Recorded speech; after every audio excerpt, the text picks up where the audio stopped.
तो देखो बच्चों, क्वेश्चन नंबर 6 क्या लिखा हुआ है, बहुत इजी क्वेश्चन है, कुछ भी नहीं करना। देखो ए क्या है 3, 5, 7, 9, 11।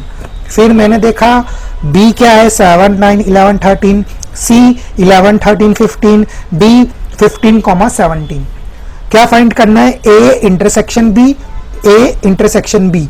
इंटरसेक्शन मतलब क्या बच्चों, कॉमन। तो ए और बी में क्या कॉमन आ रहा है, देखो 3, यहाँ पे तो 3 है ही नहीं, 5, इधर 5 नहीं है, 7, हाँ ये रहा 7। तो देखो जो कॉमन आ रहा है मैं आप लोगों के लिए हाईलाइट कर देता हूं, 7, 7, 7, ठीक है, 7 और 7 कॉमन आ रहा है। फिर क्या कॉमन आ रहा है, 9 और 9 कॉमन आ रहा है, 11 और 11 कॉमन आ रहा है। मतलब ए इंटरसेक्शन बी क्या हो गया, 7, 9, 11, ठीक है।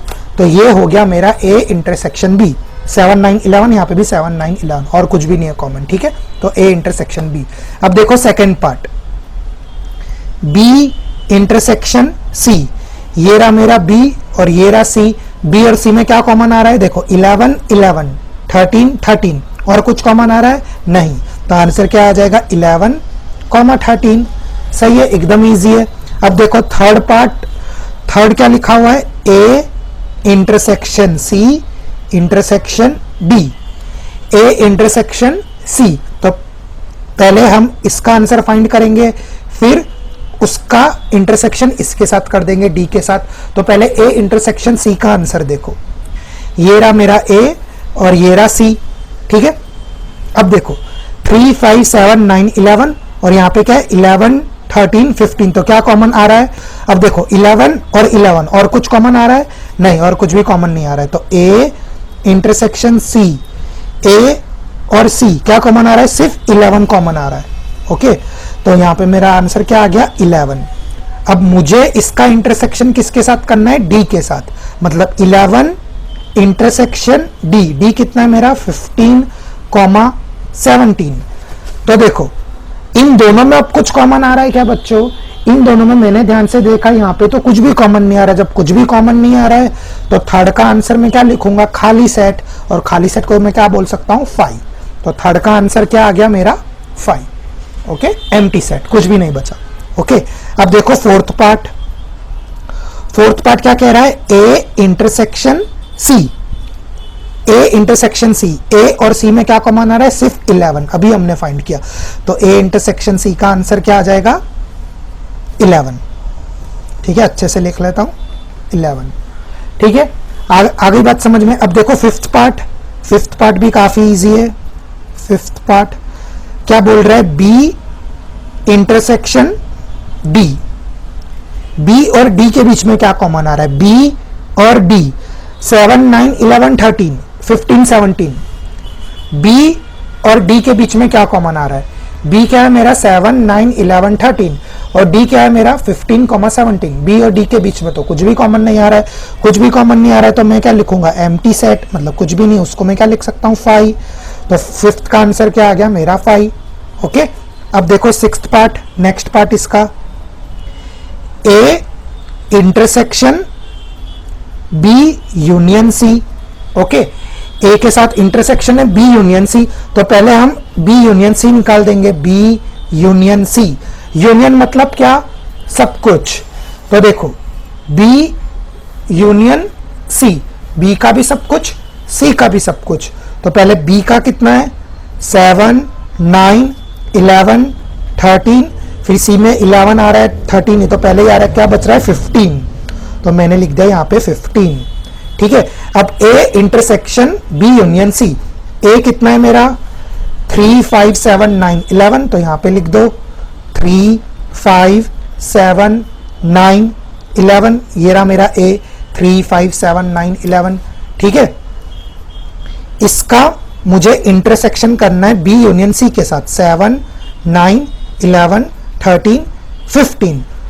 बस बच्चों बताओ इन दोनों में क्या कॉमन आ रहा है। तो देखो 7, 7, 9, 9, 11, 11 और कुछ कॉमन आ रहा है नहीं, और कुछ भी कॉमन नहीं आ रहा है। तो मेरा आंसर क्या आ जाएगा, 7, 9, 11। तो सिक्स्थ का आंसर मेरा क्या आ गया, 7, 9, 11।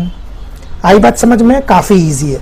अब देखो नेक्स्ट पार्ट, नेक्स्ट पार्ट क्या दिया हुआ है, नेक्स्ट पार्ट दिया हुआ है ए इंटरसेक्शन डी, ए और डी के बीच में क्या कॉमन आ रहा है, ये रहा मेरा ए, ये रहा मेरा डी। ए क्या है 3 5 7 9 11 और डी क्या है 15, 17। इन दोनों में तो मेरा कुछ भी कॉमन नहीं आ रहा है। जब मेरा कुछ भी कॉमन नहीं आ रहा है तो मैं क्या लिखूंगा, एम्प्टी सेट।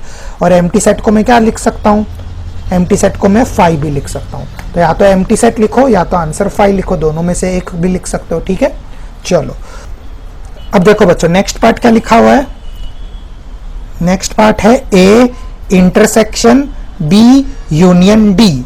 तो पहले हम बी यूनियन डी निकाल देंगे। बी क्या है हमारा 7 9 11 13 और डी कितना है मेरा 15, 17, ठीक है। यूनियन मतलब क्या, सब कुछ, बी का भी सब कुछ, डी का भी सब कुछ। तो बी यूनियन डी, तो बी का सब कुछ लिख लो, क्या है 7 9 13, 7 9 11 13, 7 9 11 13। डी क्या है 15, 17, ठीक है। अब A intersection B union D. अब ए इंटरसेक्शन, ए कितना है हमारा 3 5 7 9 11, तो मैं लिख लेता हूं 3 5 7 9 11। इंटरसेक्शन का इंटरसेक्शन किसके साथ, बी यूनियन डी के साथ। तो बी यूनियन डी क्या है मेरा 7 9 11 13 15 17। अब इन दोनों में मुझे बस कॉमन बताना है, तो मेरी इसकी वैल्यू आ जाएगी। तो देखो मैंने ध्यान से देखा, 7 7 9 9 11 11, मतलब 7 9 11। तो इसका आंसर क्या आ जाएगा, A intersection B union D. इसका आंसर आ जाएगा 7 9 11, ठीक है। टेंशन लेने की जरूरत बिल्कुल भी नहीं है, एकदम इजी क्वेश्चन है, ओके। अब देखो इसका नेक्स्ट पार्ट। अब देखो नेक्स्ट पार्ट क्या लिखा हुआ है, A intersection B union C. ये थोड़ा बड़ा पार्ट है तो इसको नेक्स्ट पेज पे कर लेते हैं। तो देखो पहले मैं क्वेश्चन लिख लेता हूं। क्वेश्चन क्या लिखा हुआ है, ए इंटरसेक्शन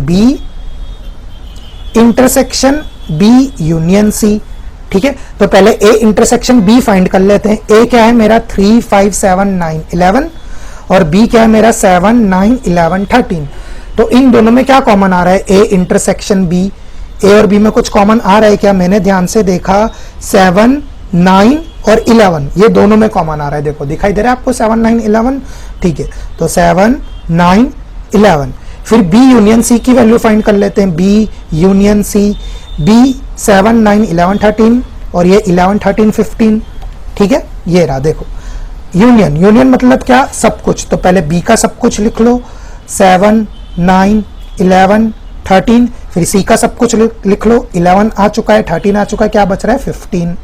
बस अब इन दोनों का कॉमन निकालना है, A intersection B union C. अब इन दोनों में क्या कॉमन आ रहा है, तो मैंने ध्यान से देखा 7 7 9 9 11 11, बस और कुछ भी कॉमन नहीं आ रहा है। तो इसका आंसर क्या आ जाएगा, वही 7 9 11, ठीक है।